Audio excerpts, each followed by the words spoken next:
Nataka kukuonya wewe kijana. Wewe mwenye umekaa kazi yako ni kuchunguza maisha ya wenzako. Hiyo time unatoa wapi? Wewe mwenye umekaa kazi yako ni kuchunguza maisha ya wenzako.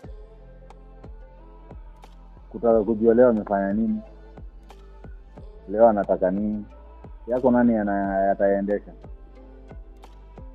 Kaa endesha maisha yako, wacha ujinga.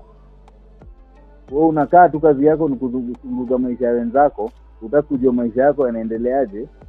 Uko na mke ndani, kazi yako ni kupiga udaku na mke wako ndani, kuzungumzia wanaume wenzako, na wewe mwenyewe yako hakuna yale yanakuendea.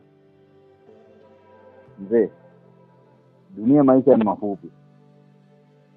Hakuna wakati utakaa unazungumzia mwenzako uzungumzie maneno matano ya ukweli kumhusu yeye. Utazungumza matatu, yale matatu mengine yenye utafuatilia yatafuata yatakuwa ni maneno ya uongo.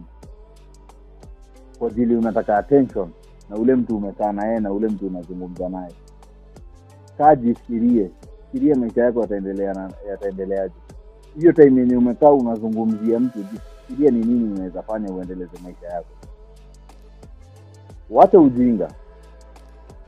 Time kila saa inatiki. Haikungoji wewe.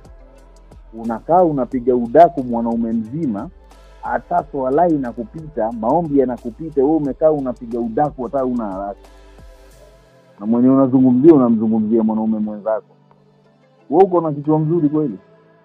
Alafu akitokea hapo kama penye unamzungumzia unajifanya rafiki kuliko rafiki mwingine yoyote. Utajifanyaje rafiki ya mtu ule wenye wewe unamzungumzia vibaya? Mtu ule mwenye akiwa yuko wewe unamtengenya.